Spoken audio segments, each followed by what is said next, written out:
dafa am ñoo xam ne dama gis ñu réagir ci discours Ousmane bi te muy ñoo xam ne dama leen a jàppee ni dañoo bokk ci élitu dëkk bi ndaxte discours Ousmane bi ñi nga xam ne am nañu chance déglu ko ak ñi nga xam ne dégluguñ ko dama leen di ñaan pour ñu déglu ko. non looy wax intégralité bi quoi pas extrait bi. wala non intégralité bi non discours doo génnee lu la neex génnee ko ci doo génnee lu la neex ci discours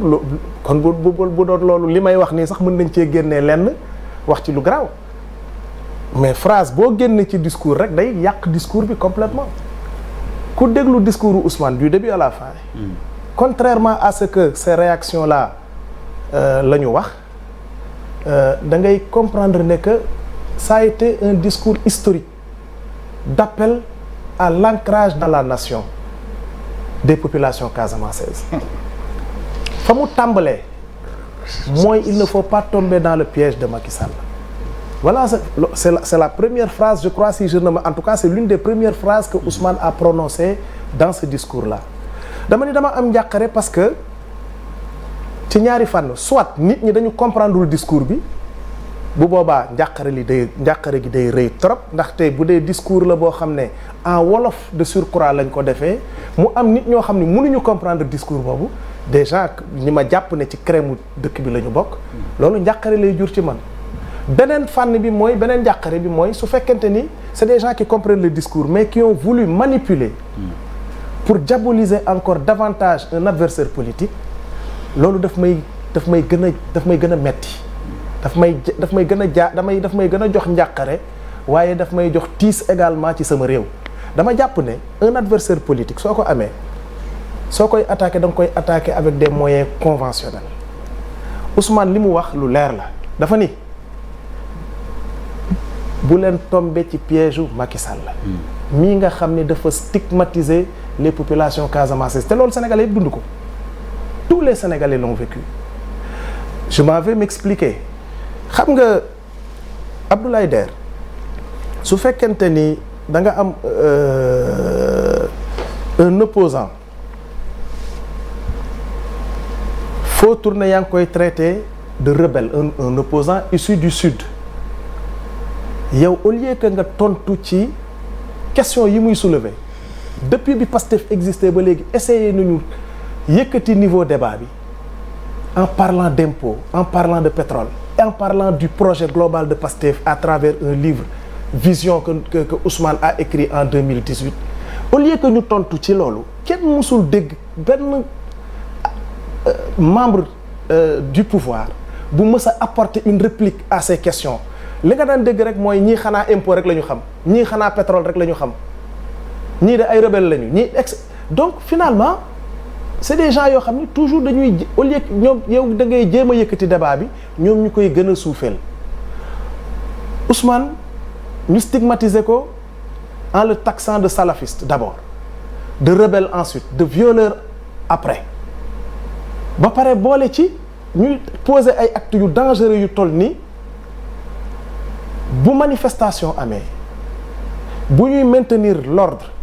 sur le territoire national partout ailleurs on utilise des gaz lacrymogènes mais en Casamance on utilise des balles réelles ça c'est un problème boo xam ni ku dul sénégalais bu nekk war nga ko jooy. La deuxième chose mooy manifestant bu ñu jàpp nit ci ëpp ñu ñuy jàpp dañ leen di laaj nan ngeen sant yow noo sant soo waxee benn sant bu nuroog santu sud rek auto yow tàkk nga nii laa sant naa Diatta sant naa et cetera dañ lay non seulement dañ lay jàpp mais dañ la ciy tegal ay kàddu yu ñaaw rebelle nga et cetera loolu du benn du ñaar ci boy yu ñu jàpp ñoom ñoo ko wax te muy lu wóor loo xam ne nit ñi teg nañ ci seen bët dégg nañ ci seen nopp ginnaaw ba loolu weesoo man dama jàpp ne nit ñi war nañoo delloo ci seen xel ndaxte lu waay am rek jàmm ko gën te Sénégal dañoo mës a am kersa di wax ci waxi waaso il y a toujours eu de la pudeur de parler de race d'ethnie ou de religion dans ce pays-là on a toujours eu cette pudeur-là mais il faut reconnaître que depuis que sama gars yi ñëw ci pouvoir bi discours la yoo xam ne dañ koy dégg da ngay dégg ay ku taxaw saaga toute une communauté notamment la communauté wolof je parle nommément de Penda Ba lan la ci mujj am ñu dellu si waat ci affaire sanction yi mais dañ koo sanctionné positivement sax laa mën a wax parce que dañ koo jox passeport mu génn réew mi dem je parle de Doumbourou Sow qui à un moment crucial de la vie de la nation ci problème wu ci élection yi mu taxaw ne suñu troisième beneen président bi ñu nar a fal sax pël la nar a nekk xam nga c'est des choses yoo xam man j'ai même honte d'en parler su fekkente ni faluñu pël nañu génnee suñuy jaasi pour fal il a cité Abdoulaye Daouda Diallo aussi bu ma fàttali ko voilà autant de discours temps yooyu discours yooyu doon am fan la ñii émouvoir u nekkoon ñii nga dégg ñuy wax tey jii nii est-ce que dégg nga leen ñu attaqué loolu de façon aussi acerbe que ni ñu attaqué discours Ousmane Sonko bi alors que Ousmane en vérité li mu wax mooy nañu consolider nation bi dem na ba sax wax ne ñi ma yéen gënu leen maa bëgg ñi nekk ci yeneen territoire sax ñoo ma gën a bëgg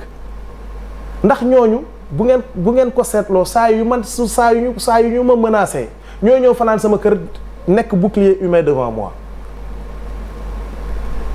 donc discours Ousmane bi man bu ci nit comprendre leneen lu dul appel à la consolidation de la nation loolu lu may jaaxal la Sambou alors waaw d'accord nga ci gis-gis bi mu